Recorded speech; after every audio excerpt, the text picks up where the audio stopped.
and welcome to Anime Territory. I'm your host this week, Benjamin Shabbing, and with me as always is my co-host, Johnny, the Dream of Italy, Ruha. The Dream of Italy. Yep. Is that a compliment, or what does that mean? Does that mean I'm a book? I guess. Or I'm a subconscious implantation into somebody's mind? Yes, that's exactly what I meant. Okay. What if somebody came up to you and said, Johnny's not real? You read a book once, which I know, strange to believe, but that implanted this idea of some sort of Johnny character into your brain. Mm-hmm. I don't think they'd let that go on for, 25 years, at least? We were 5 when we met, okay. So 26 years at this point. Yeah, I don't think they'd let that bit go on for 26 years. Well, they just did it recently. It went retroactively back. It implanted memories of this Johnny character into your brain. Oh, okay. But I don't think those are memories. They actually happened. I was there. Sure, yeah, that's what you remember. Okay. Today we are talking Lupin the Third, Part 4. Yes. I will say up front, you do not need to watch Lupin the Third, Parts 1 through 3, or... is it The Woman Called Fujiko Mine? You don't need to watch any of those to watch this. You describe it. Yeah, so Lupin the Third is an OG. He's an original anime boy. Mm-hmm. How do I describe this? So it's had several series over the years. It was kind of like fan fiction for a... You don't call it fan fiction if the character is in the public domain, right? Correct. Okay, so Arsène Lupin is like a public domain character that is the greatest thief in the world. Mm-hmm. Lupin the Third is, in this series, is his grandson, who's I want to say Arsène Lupin is Italian. Is an Italian character. Is it Italian or French? That I don't. It might be French. Okay, so is the original Lupin real or fake? I believe it is a public domain story. So it is a made-up character. Got yes. It. Okay. I believe. It shows all the research we put into this show. Mm-hmm. This guy who released stuff under the name Monkey Punch. I don't remember his real name because Monkey Punch is cool enough. Yeah. I don't need to know his real name. Created this character, Lupin the Third. I don't even know. Sometime in the 20th century. And he's basically just the son of the greatest thief in the world and is now basically taken up his mantle and is now currently the greatest thief in the world. But also it's funny. And they've released several anime series and movies about him and his crew. Mm-hmm. This one, Part 4, is kind of a serious take on him for the most part, and you're shaking your head in your sorta way. Yeah. And is what's the word I'm looking for here? It's not just like a serial different crime of the week anymore. It is a sort of continuous story. Mm-hmm. There's still definitely standalone episodes, but there is a... So the biggest thing is just it all takes place in Italy, basically. Yes. Which I've seen a little bit of Lupin the Third Part 2, which has its charms, but is way more ridiculous, and they're globetrotting all over the world for the most part. There's an episode of Lupin the Third Part 2. It's actually a very early episode where they go to a Rio de Janeiro, and during a soccer match, they steal the Christ the Redeemer statue. I'm pretty sure you've made me watch that. I have made you watch that, yes. It blew my mind, because at one point they used the statue. They're holding it aloft by 2 helicopters, and other helicopters are going there. They turn the helicopters in such a way that the statue slaps a helicopter out of the air. Okay. And then towards the end of it, the statue winks at them. Christ is watching and approves of your actions, Lupin. They're bumbling in a competent sort of way. Does that make sense? They're extremely competent and yet bumbling at the same time. Mm-hmm. this one is, again, they had they had several episodes that were strung along like story about the Dream of Italy, basically. Yes. And intermixed with several episodes that had nothing to do with that. This series also introduces a new character to the crew, and that in Rebecca. She was not in any previous stuff. Okay. So she is, like a main side character, I guess. She's not in every episode, but basically, I would call her a main character in this series. And she, in part 5, I watched a little bit of part 5. She, for the most part, does not show up in part 5. I looked up; she's in one episode of part 5. Okay, but so they kind of basically done after this season. Yeah, but they basically part 5 they do a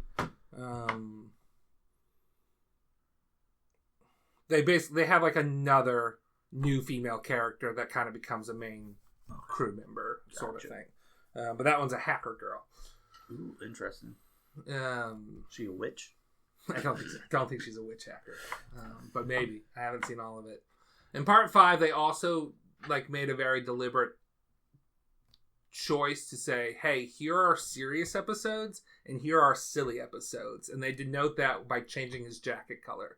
So if you watch a pink jacket episode of Lupin the Third part 5, that one is just pure slapstick shenanigans. Gotcha. And not canonical per se to the story at large that's going on. I'm not crazy. He had a blue jacket in this. Yes, he had a blue jacket in this one. He's had a green jacket before. Okay. His jacket color changes, and that kind of sets the tone for... It's like Red Shirt Shaggy. Yeah, it's like Red Shirt Shaggy, but more outfits than that. He's got more jacket colors. So, again, I think it's sort of I think it was, for the most part, just different jacket colors for the different parts. Lupin the Third part 1, he had one jacket color. Part 2, he had another jacket color. I don't know how his jacket colors change in the movies, but in part 4 he's got a blue jacket, and that's a more serious take on Lupin than part 2 and the pink jacket stuff from part 5.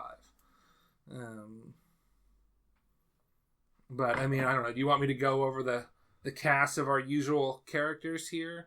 First, so how much Lupin have you watched? I have not watched that much more than you. Okay. I've seen a few more episodes of part 2. Okay. I have seen all of part 4 twice now. Okay. I have seen part of part 5, but I kind of fell off. And I've seen Castle of Cagliostro, which you've seen. Yes. I've not seen any other movies. I've not read any other Lupin. Okay. But I have watched, maybe 10 episodes of part 2. Maybe more like 6 or 8. Yeah. I've only really seen Castle Cagliostro in this. And then that one episode where they steal the Christ the Redeemer statue. And then whenever it's on TV and I watch for 10 minutes, I'm like, this isn't in English, I'm leaving. Yeah, it's not in English and it's not subtitled. And it's on our TV. Yes. Which is great, by the way. I love that is just there. Yeah. But Samsung free TV channels, you know what you're doing. Uh-huh. But also, I can't watch this. Yes. Okay, so then before getting into that, do you just want to do impressions real quick? Yeah. What is your general impression of part 4? I liked it. I kind of wish I liked it more. I can understand that. I think I liked it more than you did. Uh-huh. I think I liked it a lot more my first time watching it by myself than I did this time around. I think there might be not a major flaw, but a big flaw for me. Okay. But we can discuss a little bit later. But as a whole, I enjoyed it. It's like a 7 for me, I think. Maybe 7.5. Yeah, I think that's fair. I wouldn't go 8, though. I think I would have rated it an 8 when I first watched it. Okay. Or possibly even a 9 when I first watched it. Oh, wow. Okay. But I think I would go 7.5 today. So. Okay. So now you can get into the characters. Okay. So, we have Lupin the Third, who is the most competent thief in the world. But he's kind of a bumbling, bumbling's not the right word, because all of his bumbles are intentional and lead to something. What's the percentage of him actually keeping the treasure he stole? First of all, I have to tell you, it's not about that. I know, but still. He doesn't steal for wealth. I know, I'm just saying. I don't know what the percentage of him keeping the treasure is. In part 4, it's probably close to like 50%. Okay. Well, you keep talking. I'll okay. You'll tally it? Yeah. Okay.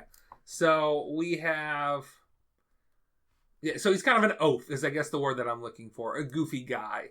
But he's always got a plan.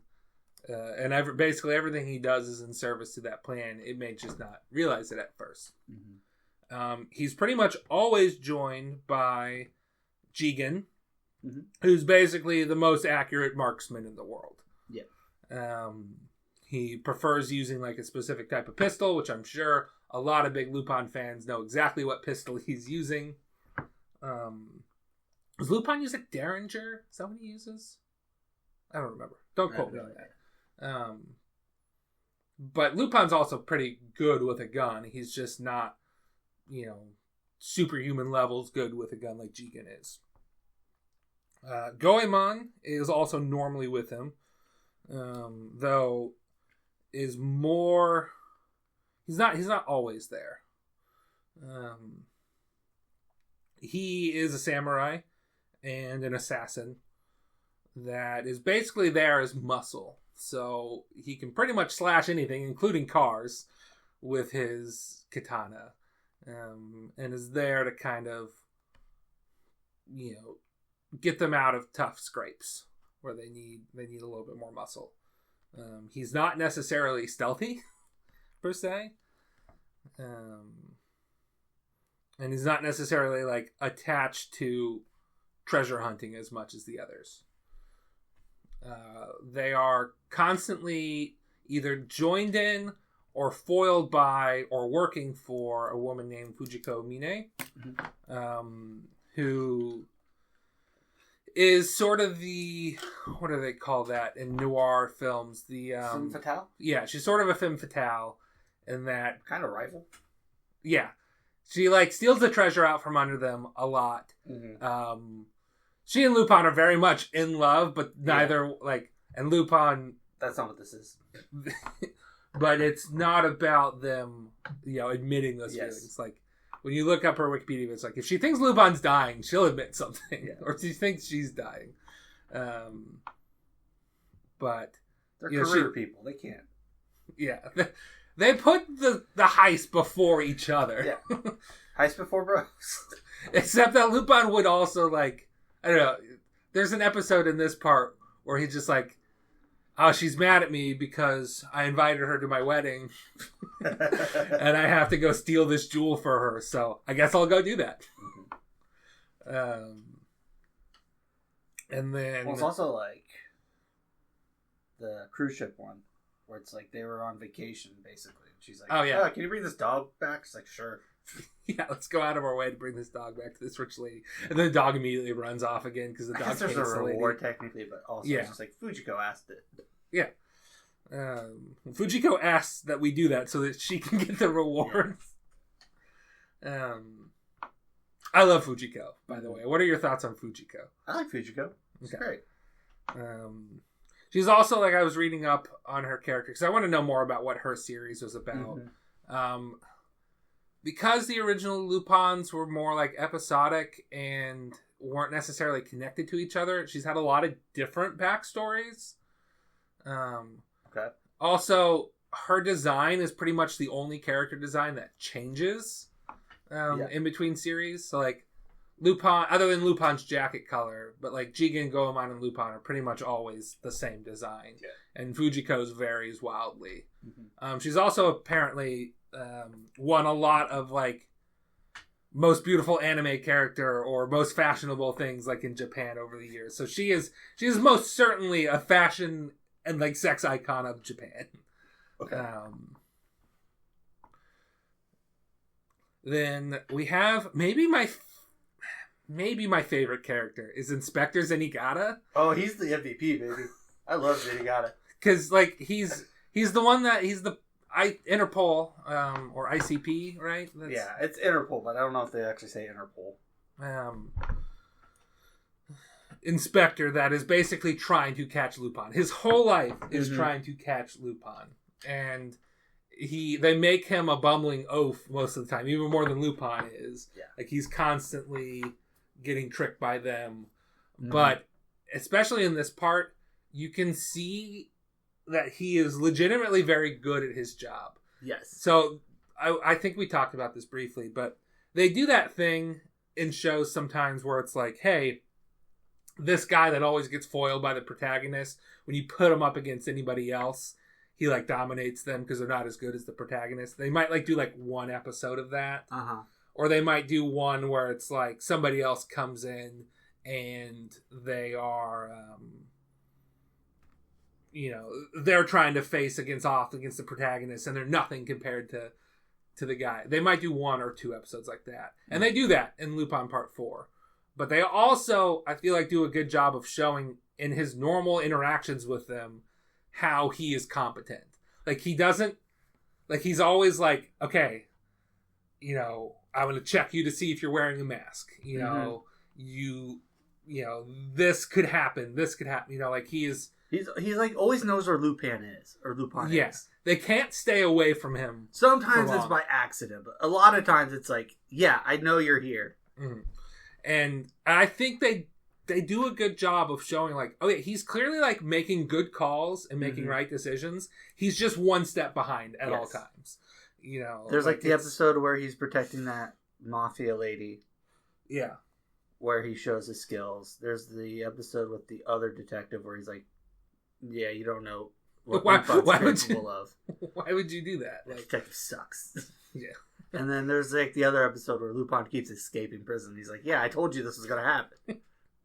And like, he is dedicated. Like, once he puts Lupin on a windowless pure steel cell in the middle of an island, and he's the sole guardian because he cannot trust anybody else to not fall for his traps. And he only gets fooled by Lupin making an incredible artwork that takes perception into matter to make it look like there's using food. Yes. To make it look like his corpse is on the ground there. Mm-hmm. And that's the only way. It was like several months. It's like he used Zenigata's little bit of humanity against him. And he also used Zenigata's mistrust of his methods against him. True. Like, he had several foiled... Well, it goes back to how we say, like, oh, he appears bumbling, but everything is part of the plan. He had several foiled prison escapes that Zenigata is just like, oh, yep, check the vents, or we're waiting for him there, and check the disguise and the priest, and all of that was just in service to get it set up so that Lupin could do this one trick against them. Yeah, and it's like, I don't know, I love competence. They appear bumbling, but all the characters in the show are competent at what they do. Oh yeah. For sure. And I like that they don't like, oh, well, he just got lucky, or, he happened to trip and that unlocked the trap door or whatever. Like, Lupin is smart, cunning, and dexterous. He's good at what he does. Like, Zenigata catches him a lot. It's just Lupin's just a little bit better at getting out of the captures. Now, did you want to bring up... I mean... I don't know if we want to talk too much about... Oh, sorry. I did the math. You are right. It's roughly 50-50 on what he keeps or, like, succeeds in. Yeah. It's kind of hard because a lot of stuff he steals isn't technically, like, money and stuff. It's a car. It's Rebecca. It's stuff like that. Do you remember the episode where he's breaking into all of these different bank vaults? Yeah. And not taking a single thing. And then he finally finds one and he takes a single bill that was marked by Jigen. But he failed because Fujiko took it from him. Yes. That's a failure. Which I have to think that Jigen like paid Fujiko money to get that like one bank slip or whatever. It's like he stole that car from that famous like actress and he just left it in the woods. It's like that's a success, I guess. Yeah. I mean they used it. Yeah. They used it as a getaway, right? Or no, that was the other thing. Supposed to be like an insurance thing, I think. Yeah, or he was doing a way to up the price. Up the price of the thing because it was stolen by the Lupin. Yeah, no, I'm thinking he stole it, but like he technically didn't get the money from it. Yeah. So, like, how would you rate that? It's like, I guess it's a success. Yeah, I was getting that confused with when they can't get to their car, so they steal somebody else's car. Mm-hmm. And they drive it to get away, and then they just leave it there. It's like, oh, they used it for what they needed to do. They got away. I'm sorry. So, what were we talking about? Did you want to talk about your flaw that you said you had with this? I think the biggest flaw in this show is that I just don't care about anything if he's not stealing stuff. So the whole like plot of MI6, like the Dream of Italy plot, I did not like. I don't care. I don't know. I just did not like it at all. How do you feel about Rebecca? So I like Rebecca. Okay, Rebecca's the new character. The first episode, Lupin gets married to her in order to steal this like 7 families crown of what is that country called? San Marino. Yeah, San Marino. But it turns out that she was also after the crown. Yes. And she's quote unquote a thrill seeker that's trying to like also be a big thief. But she doesn't need to be because she's independently wealthy by several counts. Yeah, I think she's like, she had money, but then she also has her own company. She's a model. She's an actress. Yeah. So she makes wine. Yeah, eventually. Yeah, and there's a little bit deeper motive to her. But, but yeah, the whole like, I don't know, MI6 is after, we'll talk about this. MI6 is after The Dream of Italy. Yes. Which, The Dream of Italy is a book that is a ciphered text is I guess maybe what I should say. Mm-hmm. And as you decipher the text, it kind of lulls you into a sense of hypnosis. Yes. Which taps you into the collective unconscious of the universe and can like pull in the memories of other, like the real memories of other people in there. Mm-hmm. It's kind of a form of mind control. Yeah. Or like mind erasing or something. Yeah, implanting. It's Inception. Okay. So he is smart enough to decipher the code, and he enters this dream world, and he meets Rebecca's ex-lover, who was basically killed by MI6 for his research or whatever, right? There's Shadow Men. He was killed by Shadow Men. Okay. So they poisoned him. Okay. Yeah. Now he kind of built it as a way of living with, being there for Rebecca after his death. Mm-hmm. MI6 used it to implant the memories of Leonardo da Vinci into a clone. God, they put Leonardo da Vinci in this show. That's just where it's like, I don't care. And then Leonardo da Vinci uses his vast intellect and the idea of the Dream of Italy and all the conveniences of the modern world to broadcast the Dream of Italy to all of Italy, to basically implant himself in all of their minds, so that he could, deem if they're worthy of living in the new world, because he only needs the best of the best. I guess it was also partially as a way for him to live on, because the clone body was dying. Yes. It could not handle his vast intellect. True. And that's all a little like, whatever. Yeah, for me, that's just too much for me. It was one of those things where I just approached it as, I know this is ridiculous and dumb. Okay. I'm just going to have fun that it's like, they got to do Lupin versus Da Vinci. Okay. Like, for me, it just took me out of the show. I'm just like, I don't care about this. But I will say, I kind of liked Nix as a character, the main MI6 agent that we get. He was okay.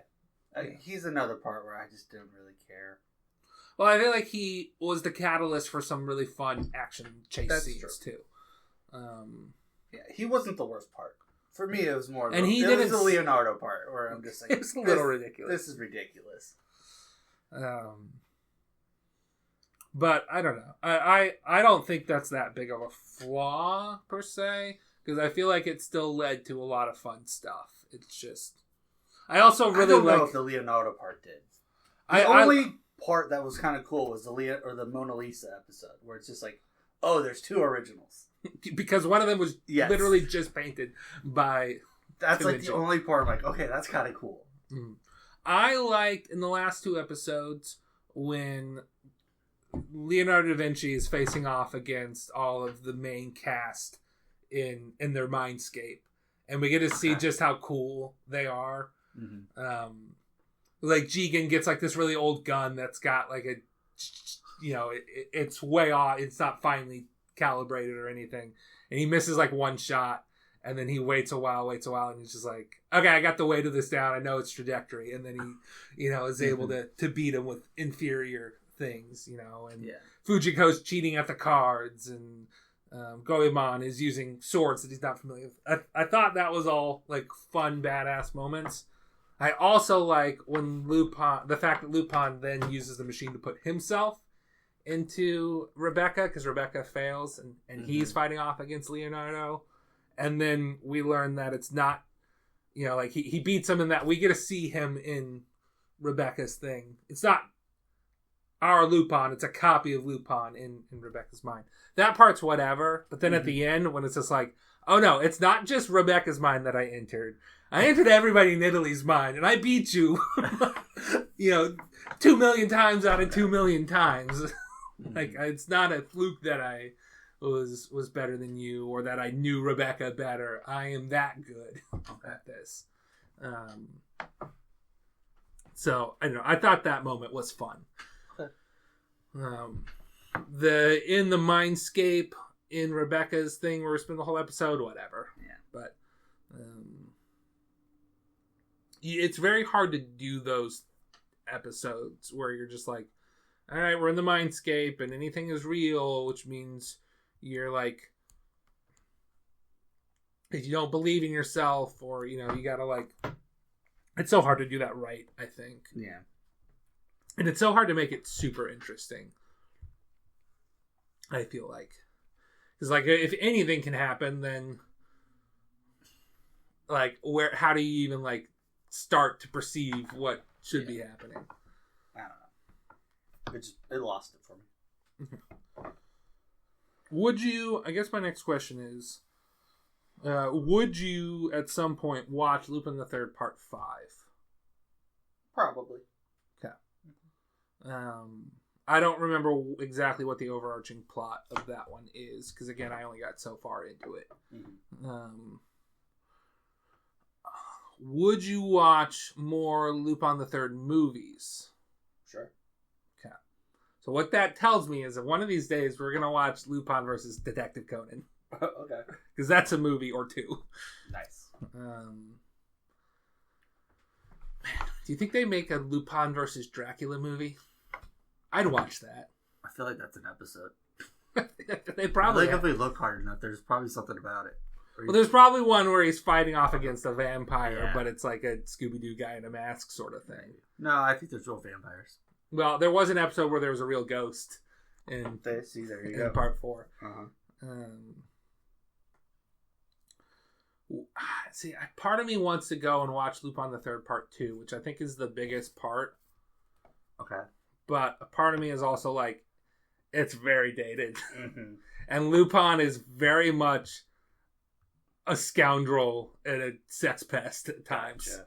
Mm-hmm. Which is like a little like, sure, it's of the times, and sure, he's still like, it's part of his like charm, but it is like, oh yeah, he just like, he's got that thing where he can just jump out of his clothing and be in his little heart boxers with hearts on them to dive into bed or whatever. Like, it's, I don't know. I feel like it might not age well, despite the fact that there might be some really shining gems, like that one episode. Like when I watched it, I stopped it because there was only a few like really good episodes. Yes. So my guess is there's probably a lot of good episodes, but there might be some really bad episodes in there. Yeah. But, I think I'm probably more interested in watching the Woman Called Fujiko Mine more, because it seems like that was a little bit darker, and it centered around her as the protagonist instead of Lupin. There's also, that one came out in 2011, whereas like everything else Lupin before that was like 80s at the latest. There was a big gap between part 3, and then 4. Fujiko, and then part 4. Gotcha. Which part 4 came out pretty close after Fujiko, 4 or 5 years. I don't know if there's a part 6. I don't think there is. I think part 5 was the last full part that came out. I think they've been focusing on movies. That makes sense. You got anything else to say? I don't think so. I would recommend people go watch it. Hypothetical live action casting? Oh, okay. Yeah, I have not. Did you put thought into this? Did you write down something? Not really. Okay. I just want to point out, I think Idris Elba would be a good Zenigata. Idris Elba would be a good Zenigata. He'd also be a good, Jigen. Okay. So I put Benicio del Toro as Jigen. I think he could do that. Okay, I can see that. And then we just have the super specific episode with Jigen where Tina Fey is the doctor. Okay. And Philip Seymour Hoffman was the bad guy. Yeah, that doctor gave Lisa from Ponyo vibes. Yes. So yeah, let's get Tina Fey in there. That's all I had though. I could Benicio del Toro and Tina Fey, not romance, but chemistry. Yeah. What does that look like? Because you wouldn't call that romance, but there was chemistry there. Oh yeah, for sure. For Lupin, I just can't figure it out. You might just have to go unknown. Yeah, you got to get a young guy who can pull off the hairy palms look. He has such hairy hands. He's got to be lanky, but secretly ripped. Because nowadays it'd be Timothy Chalamet. It's no. Timothy Chalamet's too delicate. He's too delicate. Yeah. He's too beautiful. Mm-hmm. He needs to be a little ugly, but still charming. Yes. So that's why I guess I didn't put a whole lot of thought into it, but I'm just I think you just go unknown here. Yeah, I think you're right. I think you got to go unknown for Lupin. If you get Idris Elba and Benicio del Toro in there, the Benicio del Toro, I think he would be a little too old to play Jigen at this point. Yeah, nowadays he is. This is more just if you could pluck him out of history. Yeah. Mm-hmm. Unless you make Lupin a little older. Yeah, you could go old man Lupin. Is it old man Logan? Go old man Lupin.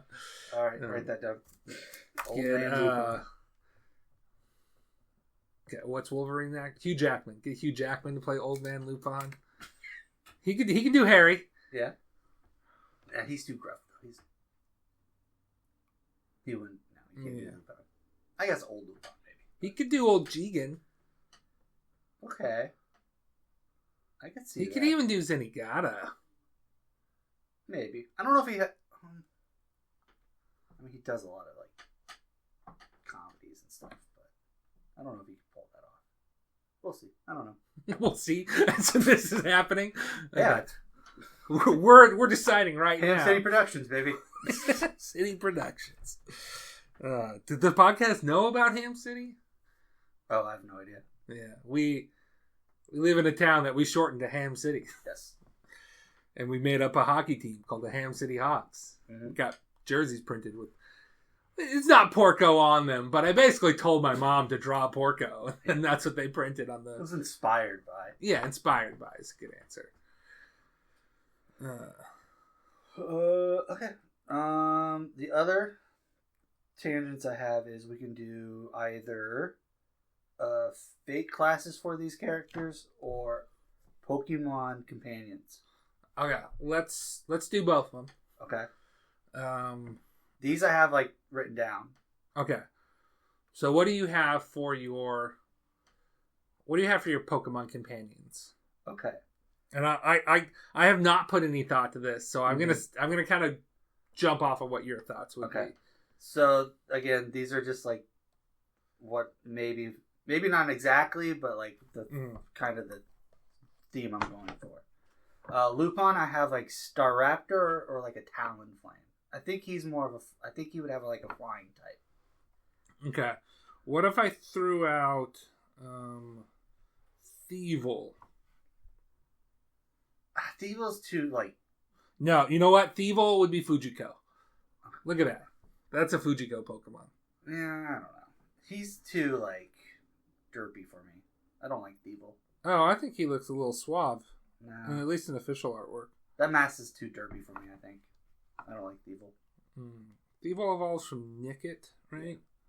Nickit's a little bit better, but Nickit, Fujiko. I could see Fujiko having a pet Nickit. Is I guess the thing. Okay, so I have Fujiko with a Florigato. Florigato. Okay. That's the That's the second stage of. Yeah, because it's not Masquerada. Yeah, Masquerada is the full one. Florigato. Yeah. See, for me, companions are always more towards like the lower evolution lines. Okay. It's like if you have a companion, it's usually not like a Blastoise or anything. It'd be like a Squirtle. Okay. Because they're not competitive. Yeah. Let's see. Is there? I feel like I was gonna ask if there's a sharpshooter Pokemon, but there is. It's the whatever the sniping one, the water starter. Oh, Sobble gets turned into whatever that guy is. Inteleon or something. Yeah, Inteleon. No. But I don't feel like that fits for Jigen. For Jigen, I have like Pancham or Pangoro. Yeah, I could see him with a. Yeah, I could see him with a Pangoro. They give off similar vibes for me. Okay. Would you have? Do you give the? God, my brain is broken. I cannot think of what the sword Pokemon is called. B-Sharp? No. So like, Doublade is the. Aegislash. Yeah, Aegislash is the final evolution, right? Doublade. And then what's the other one?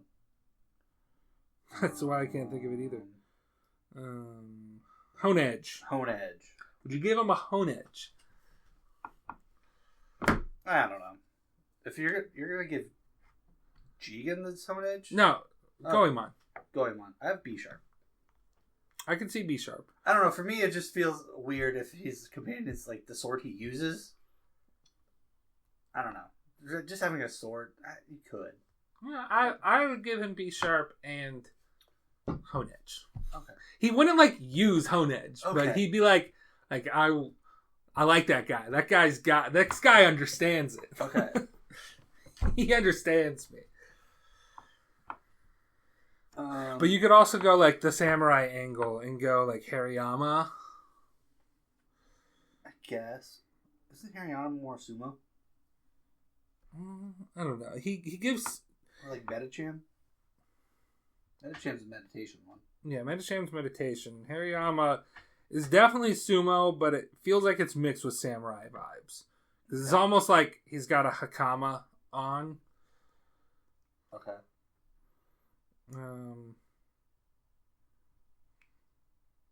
Yeah, but he's most certainly a sumo wrestler. You're right there. Trying to think.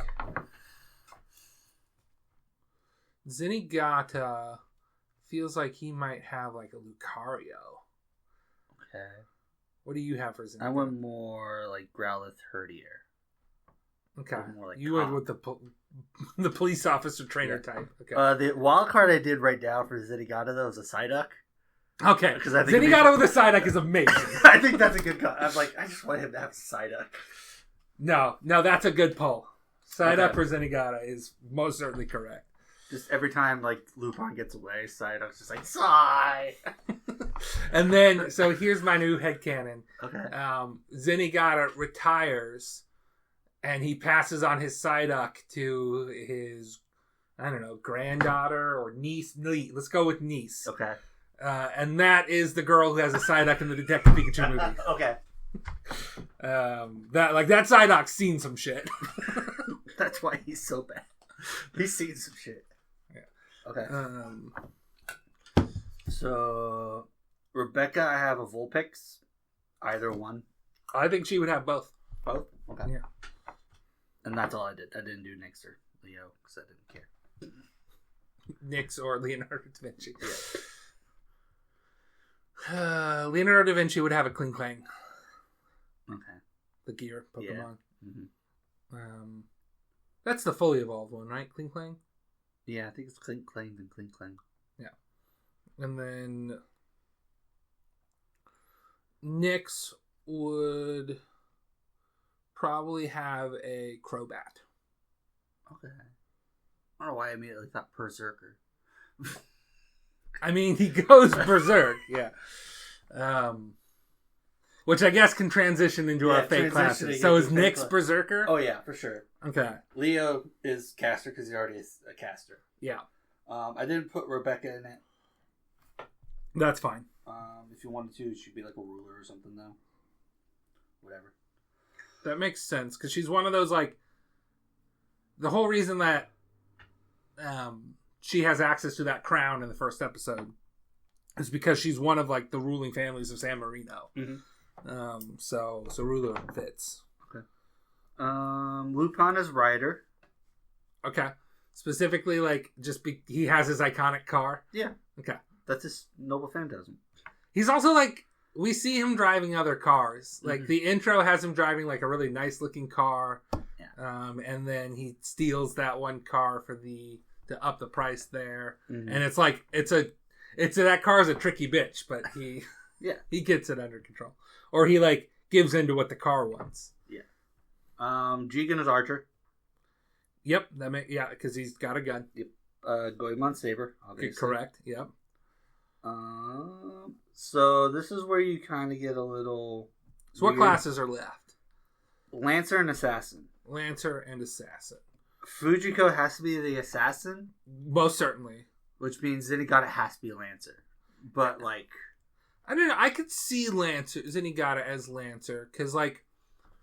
Alright. There's an anime I watched. And I read part of the manga, too. Where this guy gets this magic item that can turn into a weapon that's basically like tuned to his personality. Okay. And he gets a lance or like a big spear because he's nosy. And it's like he's always like butting himself into situations. Okay. So if you kind of take the nosy trait and you turn that into like sort of a trait of a detective, which I think you can make that leap. Okay. Then a lance sort of works in that he's, poking himself into situations there. He's never like getting too close. So let's stand back a little bit. I don't know. I think he would get close. He can't get too close. Yeah. So no, I think actually, like as much as it has no basis, I think it fits pretty well. Okay. What the hell was that anime? Also, he never wins. Yes. Spoiler for Fate's shows, I guess. Lancers never win. But yeah, that's all I have for that stuff. What are you looking up? Anime characters that use spear. Anime characters that use spear. Mm-hmm. Well, there's Lancer. Mm-hmm. There's also Lancer. Yeah, it might be quicker just to go. I mean, that one Lancer doesn't use a lance yet. It uses a spear. I don't know. It's the show I've watched. I actually really like it, but I don't think it holds up, so I've not shown it to you. Oh, okay. Is it called Buso Rinkin? The name just came into my head. Buso Rinkin. Yes. So, like, there's this guy. Buso Rinkin is the show. Okay, this show looks bad. It's one of those shows that's pretty action oriented with a romance on the side, and the romance actually, like, happens. Oh, really? So, but there's also, like, a weird pervert who wears a butterfly mask. Oh. He gives off that one guy vibes. Yeah. Yeah, he gives off those vibes. Yeah. Whatever that guy is. What's that guy's name? From Hunter x Hunter. Hisoka? Hisoka, yeah. Maybe a little bit of Hisoka vibes. Or that one guy from Death Note. The demon. Yeah. It's not Garuk. No. Willem Dafoe voices him in the live action. Willem Dafoe. That's how you type it, not Death Note? I did Willem Dafoe Death Note. I feel like you didn't have to add Willem Dafoe. Ryuk. There you go. Yeah. I knew it was close to Garuk. Ryuk. Yeah. Can I admit something on Mike? Sure. Not the biggest Death Note fan. I watched one episode. I liked it. That's all I watched. It took me forever to like finish Death Note. Like I started it in like high school, and I didn't watch it until maybe college. That just might be a show. I might have even started it in middle school. Okay, that feels like a show where it's like high school, middle school. That show's gonna hit really hard. It's gonna be get deep older. You're just like, this is just whatever. Yeah, I think a lot of people view it as like deep and dark, and I view it as edgy and shallow. Maybe not shallow, but it is a little edgy. It's a lot edgy. A little too edgy is, I guess, what I'm trying to say. It's a little too rough. Okay. Okay. Why did that come into your brain? Because I know why it came into my brain. Well, because you said a little too edgy. Whenever somebody says a little too, I it's a little too rough. Okay. Because I was talking about Ninja Turtles with my coworkers yesterday. Okay. In our group chat. And somebody posted a picture that said, there's a little, that was easy. A little too easy. It's quiet. A little too quiet. There's Raph. A little too Raph. And I'm like, that was just recently in my brain. That was yesterday. But I didn't know why that, I mean, other than the fact that the Ninja Turtle Magic pre-release was last night. Like, I didn't feel like that was referenced in any of the cards. No. Yeah. So, like, I can see why you'd be in a turtle mindset, but I didn't know why that specific quote would stick out to you, because I feel like it didn't come up last night at the pre-release. No, that's just a line in my head where it's like somebody says something specific. I always just think of that line. Okay. Well, then it's just quick, because like I literally saw that line yesterday. Okay. But I think that ends our discussion on Lupin the Third, Part 4. Okay. Did you want to talk about the other things? Yeah, let's talk about the movie. Okay. So, little bonus, we're done talking about Lupin the Third, Part 4. It's fine. You should watch it. It's good. I think it's a good starting place for Lupin because it's recent, the animation is good, and it has an actual plot to it. Even if you don't care too much about that plot, Ben. But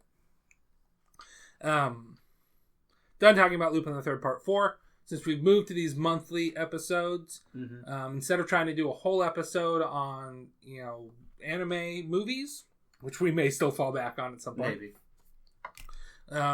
We thought we'd add a little segment at the end where we talked about our recent experience with an anime movie that just came out. So, it just came out in America. Yes. So we watched the new Mamoru Hosoda movie called Scarlet, which general premise is, what if Hamlet was a girl and she went to the underworld. Yeah, went to the underworld and tried to get revenge on her uncle. And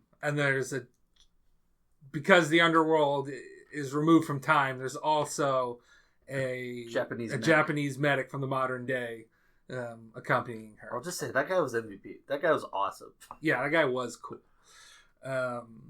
Also the MVP, haircut. Oh yeah, they did it. They did it. No, not the spoiler, but they did it. I don't want to go too far into spoilers on this. I just want to give general impressions on this. Go ahead. Okay. My general impression is that I really liked it. I thought it was fun. I thought it was beautiful. And it wasn't like too dumb or sappy. You know how things can get when it's like, oh, but was revenge worth it or whatever? Like I feel like it played it well. Okay. The plot is like whatever, because it's not really a plot movie. It's a vibes movie where they're journeying through the underworld and running to various scenarios. The plot is she's trying to get revenge on her uncle. That's all you need to know. And she'll basically do anything to get it. Yeah. And we, just go through various vignettes of like, okay, there's bandit attacks. Okay, we're like following this caravan and they're doing like Hawaiian hula dances and it's I really liked it. I think people that don't like it will get kind of sucked into the plot not making sense or like being a little inaccurate, but we more just vibe with it. Yeah. I think you can kind of take that out of don't mind. take it as like it's trying to do Hamlet one for one. Mm-hmm. Just take it as like it's taking the Hamlet characters and like telling its own little story or version. So I did like the movie. I probably don't like it as much as you, but I did enjoy it. Yeah. I had fun with it. Yeah, no, I definitely just vibed with it that day. Okay. So, they should mention they do like the 3D CGI cell shaded type animation, which looked pretty good for this. Yeah, I think it looked good for the most part.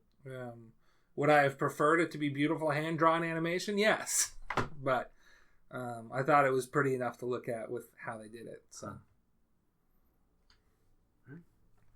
so that's our section on Scarlet. Okay. I don't want to do the other section we talked about potentially doing. So. Okay. Got it. All right. So that's it. Thank you for listening. Follow us on X at anime_territory, even though I don't think we ever check it. Do on occasion. Okay. You can follow us on YouTube, Anime Territory. We're the Cityscape. And we're on basically any podcast service. You are now leaving the Anime Territory. Goodbye.